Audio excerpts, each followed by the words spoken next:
So we got something interesting that could be cooking for this year. We got um, WBO unbeaten number 2 welterweight contender Vergil Ortiz. Possibly could be headed for a fight with undefeated WBO champ Terence Bud Crawford. Now, about a week ago, Oscar De La Hoya and Bob Arum, they linked up, sat down, tried to discuss a possible fight between Vergil Ortiz and Terence Crawford. And we know that Bud is supposed to, Sean Porter is really supposed to be the WBO mandatory for Bud, to fight Bud. But, you know, the whole situation with the money and Sean doesn't want the $1 million and things like that. So, pretty much Terence Crawford doesn't have a opponent right now. So he's pretty much, we don't know who he's fighting next. So Maurice Hooker is going to fight Vergil Ortiz in March. I think it was March 20th. They're going to get their scrap on. And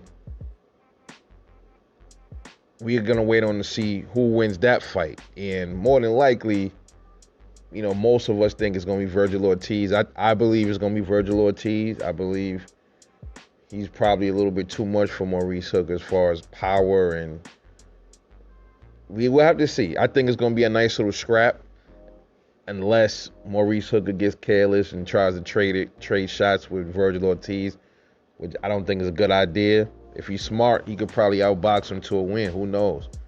But you know, Bud himself, he's getting a little old now. He's pushing 34 years old.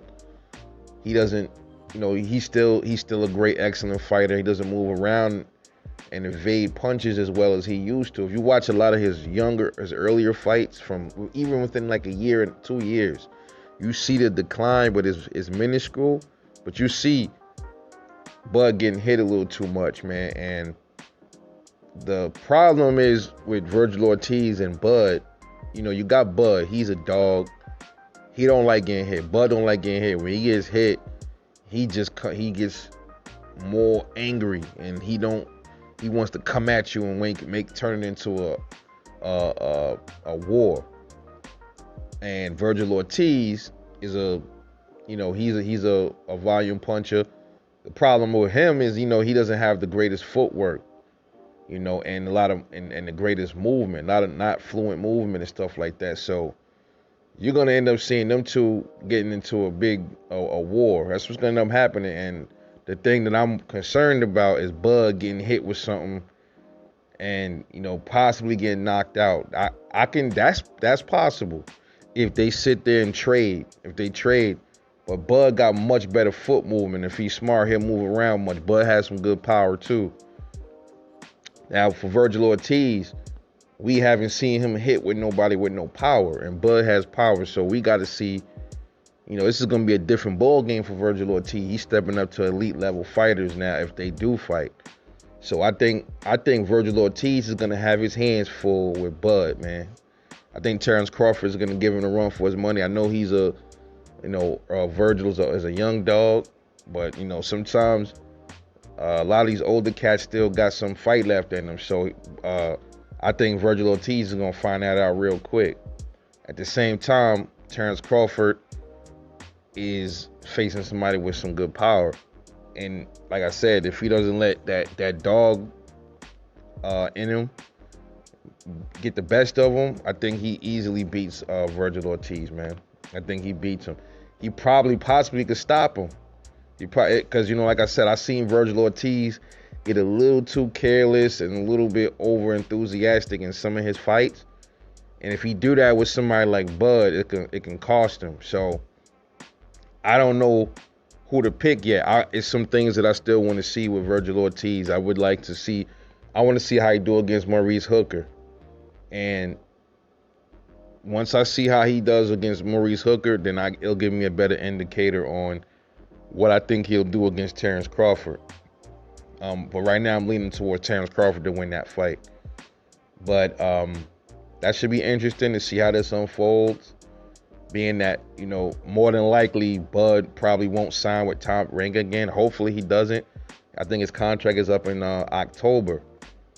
So there's a small window for all of this stuff to take place, man. We got Maurice Hooker about to fight Vergil Ortiz in March. So then you got Bud not having an opponent. Errol Spence don't have an opponent for sure. Yeah, you're talking about Ugas. That's a possibility. So then you got March. After the fight with Vergil Ortiz and Maurice Hooker, then, I mean, the Bud fight, if he fights Vergil Ortiz, that should be June. So you telling me Bud ain't fighting again all the way to June? I think Bud should be fighting, man, like before June. Something light or something.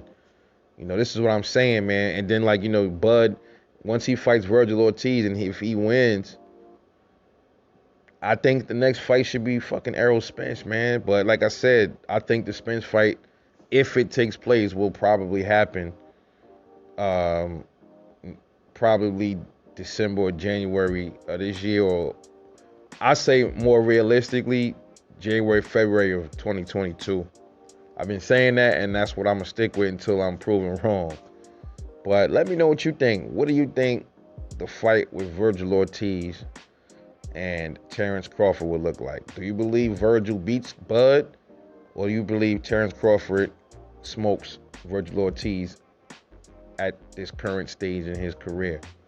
Let me know what y'all think. Drop a comment, like, and subscribe. You've been watching Rebel Life Boxing. I'll catch y'all in the next one. Peace.